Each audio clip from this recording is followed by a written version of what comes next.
ಅಚ್ಚರಿ ಹುಟ್ಟಿಸಿದೆ ಭಾರತದ ಆರ್ಥಿಕತೆ. ಎರಡನೇ ಕ್ವಾರ್ಟರ್ನಲ್ಲಿ ಜಿಡಿಪಿ ಅಂದ್ರೆ ಗ್ರಾಸ್ ಡೊಮ್ಯಾಸ್ಟಿಕ್ ಪ್ರಾಡಕ್ಟ್ 8.2% ಬೆಳೆದಿದೆ.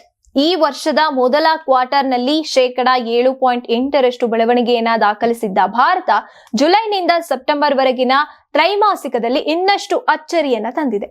ಹೆಚ್ಚಿನ ಆರ್ಥಿಕ ತಜ್ಞರು 7% 7.5% ಬೆಳೆಯಬಹುದು ಅಂತ ನಿರೀಕ್ಷಿಸಿದ್ರು ಈ ಬಾರಿ ನಿರೀಕ್ಷೆ ಮೀರಿ ಅಭಿವೃದ್ಧಿ ಕಂಡು ಬಂದಿದೆ.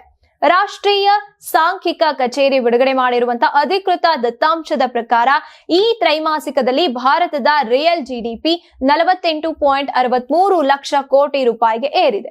ಹಿಂದಿನ ವರ್ಷದ ಇದೇ ಕಾಲದಲ್ಲಿ ಇದು 44.94 ಲಕ್ಷ ಕೋಟಿ ರೂಪಾಯಿ ಇತ್ತು. ಈ ಹಿನ್ನೆಲೆಯಲ್ಲಿ ಭಾರತದ ಆರ್ಥಿಕತೆ 8.2% ಬೆಳವಣಿಗೆ ಸಾಧಿಸಿದೆ ಅಂತ ತಿಳಿದು ಬರುತ್ತೆ.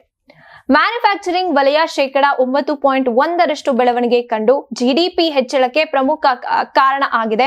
ಇನ್ನು ಹಣಕಾಸು, ರಿಯಲ್ ಎಸ್ಟೇಟ್ ಮತ್ತೆ ವೃತ್ತಿಪರ ಸೇವೆಗಳ ಉತ್ಪಾದನೆ 10.2% ಹೆಚ್ಚಾಗಿದ್ದು, ಕೃಷಿ ವಲಯ 3.5% ಸಾಧಾರಣ ಬೆಳವಣಿಗೆ ಕಂಡಿದೆ. ವಿದ್ಯುತ್, ಗ್ಯಾಸ್, ನೀರು ಸರಬರಾಜು ಮತ್ತೆ ನಾಗರಿಕ ಸೇವೆಗಳ ಸೆಕ್ಟರ್ 4.4% ಬೆಳವಣಿಗೆಯನ್ನ ಕಂಡಿರುವಂತದ್ದು.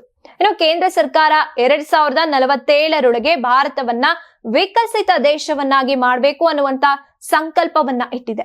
ಈ ಗುರಿಯನ್ನ ಸಾಧಿಸೋದಕ್ಕೆ ಮುಂದಿನ 22 ವರ್ಷಗಳಲ್ಲಿ ದೇಶದ ಆರ್ಥಿಕತೆ 7.8% ಸರಾಸರಿ ದರದಲ್ಲಿ ಬೆಳೆಯಬೇಕು.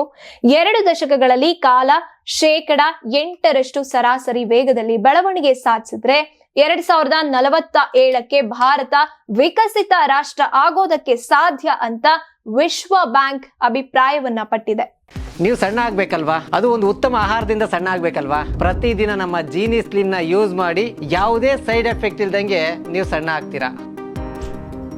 ನಿಮಗೆ ಮಾಧ್ಯಮದಲ್ಲಿ ಕೆಲಸ ಮಾಡುವ ಆಸಕ್ತಿ ಇದೆಯಾ? ಹಾಗಾದ್ರೆ ಕರ್ನಾಟಕ ಟಿವಿ ಡಿಜಿಟಲ್ ಮೀಡಿಯಾದಲ್ಲಿದೆ ನಿಮಗೆ ಒಳ್ಳೆಯ ಅವಕಾಶ.